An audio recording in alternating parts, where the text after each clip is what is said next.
Greetings, YouTube. The article I'll be talking about today is from earlier this month. In a 9-0 decision, the Supreme Court of Canada ruled today that Canada's century-old legislation banning doctor-assisted suicide is unconstitutional. This decision is stayed for 12 months to allow for legal frameworks to be devised. Now, I have always been an advocate of death with dignity.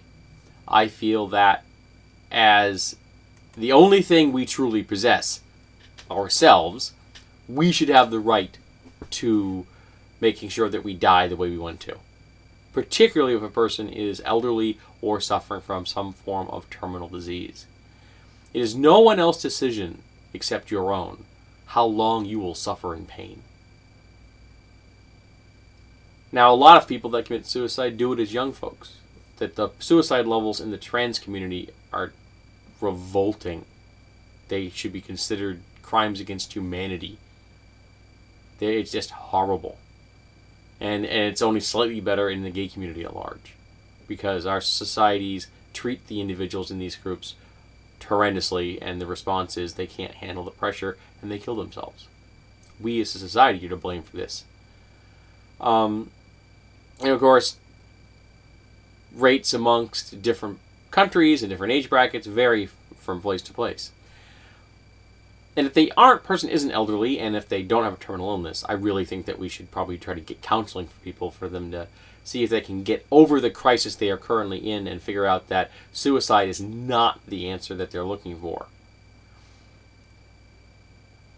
But in the case of terminal illness or the elderly, we should let people die with dignity.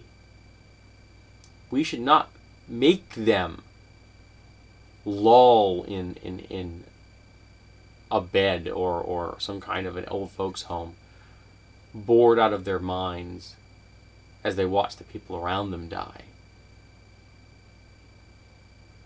watching their bodies slowly break down. Or if someone's terminally ill, we shouldn't be trying to keep them alive for every single second left, because those of us that aren't sick at the moment fear death. Let that person choose for themselves when they exit. Now, some folks don't fear death. I'm one of them. I don't fear dying. I fear pain. I fear suffering. I don't fear death. Even when I was an atheist, I didn't fear death. I should say maybe I fear a whole lot less now that I'm a theist than I believe in an afterlife. It's just another transition for me. And someday I'm going to be incapacitated due to age or disease, and I want to be able to lay down the foundation that says, okay, you get to this point, you let me die. Not just a living will. A living will is useful. I actually haven't written one yet. I have to do that. It's one of those things you never seem to get around to.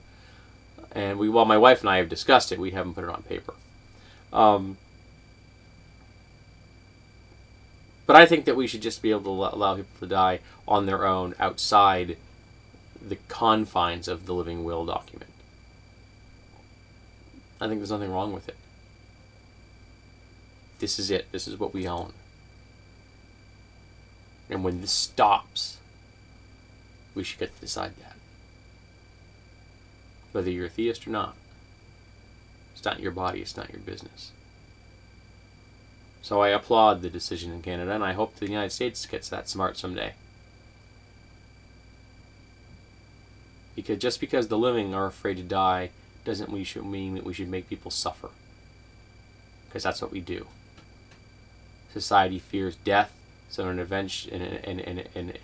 attempt to forestall the reality they're not willing to accept, they're willing to make people suffer, to wallow in pain and misery, because it's easier than admitting that death is a reality. Got some shocking news for you folks. Death is a reality.